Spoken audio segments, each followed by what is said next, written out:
ഈ നടന്നുകൊണ്ടിരിക്കുന്ന വിഷയം, അതായത് ഈ കഴിഞ്ഞ ഒരു 4-5 ദിവസമായിട്ട് ഈ നടന്നുകൊണ്ടിരിക്കുന്ന വിഷയത്തെക്കുറിച്ച് പല ആൾക്കാരും അല്ലെങ്കിൽ പല വ്യക്തികളും ഈ കേസിനെ അല്ലെങ്കിൽ ഈ സംഭവത്തിനെ കാണുന്നത് ഇതൊരു തീട്ട കേസായിട്ടോ ഇതല്ലെങ്കിൽ ഒരു കൊള്ളാത്തൊരു കേസായിട്ടാണ്.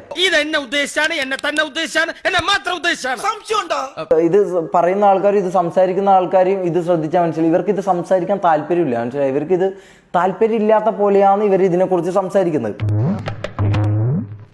അപ്പൊ അവരോട് എനിക്ക് ചോദിക്കാനുള്ള ഒരേ ഒരു കാര്യം എന്ന് പറഞ്ഞാൽ, ബ്രദർ, ഇത് ഇങ്ങനെയുള്ള ഒരു കേസാണെങ്കിൽ നിങ്ങൾ എന്തുകൊണ്ട് ഇതിനെക്കുറിച്ച് വീഡിയോ ഇട്ട് കൂടുതൽ ആൾക്കാരിലേക്ക് ഇത് എത്തിക്കുകയും പിന്നെ എന്തിനാണ് ഇവർ ഈ പറഞ്ഞ പോലെ 10 മിനിറ്റ് പറയേണ്ട കാര്യം 40 മിനിറ്റ് വലിച്ചു നീട്ടിയിട്ട് അതിൽ ഈ പറഞ്ഞ പോലെ എന്റെ ഫേസും തൊപ്പിയുടെ ഫേസും അപ്പുറത്തും ഇപ്പുറത്തും വെച്ച് എന്തുകൊണ്ട് ആൾക്കാർ ഇടുന്നു എന്നുള്ള കാര്യം എനിക്ക് മനസ്സിലാകുന്നില്ല. നമ്മൾ ഈ നാണം കേട്ടല്ലോ, തനക്ക് നാണം ഉണ്ടായിട്ട് വേണ്ടടോ നാണം കെടാൻ.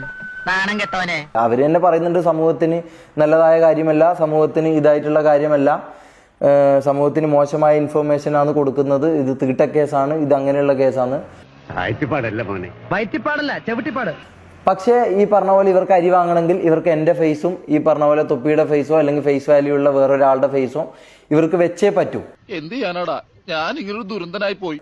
സംഭവം ഇത് തീട്ട കേസാണ്. പക്ഷെ അവർക്ക് ഈ തീട്ട കേസ് വെച്ച് 10 മിനിറ്റുള്ള വീഡിയോ വെച്ച് അരമണിക്കൂർ ഇത് നീട്ടുകയും വേണം, എന്നാൽ തംബ്നെയിൽ നമ്മളെ ഫോട്ടോ വെക്കുകയും വേണം, എന്നാൽ ഇത് തീട്ട കേസ് വന്നു. അതിന്റെ ലോജിക്ക് എന്താണെന്ന് എനിക്ക് മനസ്സിലാകുന്നില്ല. സംഭവം ഇത് തീട്ട കേസാണ്. പക്ഷെ അവർക്ക് ഈ തീട്ട കേസ് വെച്ച് 10 മിനിറ്റുള്ള വീഡിയോ വെച്ച് അരമണിക്കൂർ ഇത് നീട്ടുകയും വേണം, എന്നാൽ തംബ്നെയിൽ നമ്മളെ ഫോട്ടോ വെക്കുകയും വേണം, എന്നാൽ ഇത് തീട്ട കേസ് വന്നു. അതിന്റെ ലോജിക്ക് എന്താണെന്ന് എനിക്ക് മനസ്സിലാകുന്നില്ല. അന്നീം തൊപ്പീനെയും രൂപക്കൂട്ടിലിരുത്തി പുണ്യാളന്മാരാന്ന് പറഞ്ഞിട്ട് ഖുറാൻ ഓതാ അവിടെ ഇരുന്നിട്ട് തീട്ടങ്ങൾ ഉണ്ടാക്കി വെച്ച തീട്ട കേസാണ്. ഈറ്റങ്ങൾ തീട്ടങ്ങളാണ്. ഈറ്റങ്ങൾ ഇനി ഈ തീട്ടങ്ങൾ രണ്ടാമത് എന്തെങ്കിലും പറഞ്ഞു വന്നു കഴിഞ്ഞാൽ ഇവന്മാരെ നമ്പരുത് എന്ന് പറയാൻ വേണ്ടിയിട്ടാണ് വീഡിയോയിൽ ഇത്രയും കാര്യങ്ങൾ പറഞ്ഞിട്ട് പോയത്. പച്ചവെള്ളം ചവച്ചു കുടിക്കണ പഞ്ചപാവം. പിന്നെ ഈയൊക്കെ ഒളിപ്പിച്ചു വെച്ച കുറെ സാധനങ്ങൾ പറയാതെ പറഞ്ഞിട്ട് പോണതും ഈയൊക്കെ ഒളിപ്പിച്ചുകൊണ്ട് പറഞ്ഞിട്ട് പോണതും അങ്ങനത്തെ ഒക്കെ പരിപാടികൾ.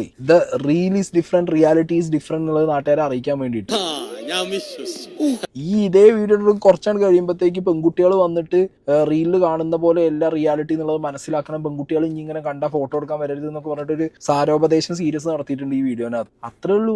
അത് ആ സാധനങ്ങൾ നാട്ടുകാർക്ക് പറഞ്ഞു കൊടുക്കാനാണ് ഈ തീട്ട കേസ് എടുത്തു വെച്ച് പറഞ്ഞത്.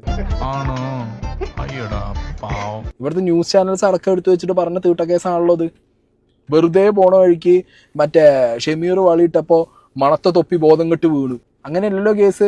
അയ്യേ, എന്തൊരു വൃത്തിയുടെ ലാംഗ്വേജ് അത്. കൺട്രിമേൻ, ഈ വായുണ്ടല്ലോ അങ്ങനെ ഭക്ഷണം കഴിക്കണത്. Too bad country people. ഇവനൊന്നും നമ്മളെ പോലെ സംസ്കാരമുള്ള കുടുംബത്തിൽ പറഞ്ഞവനല്ല കരിമിക്ക.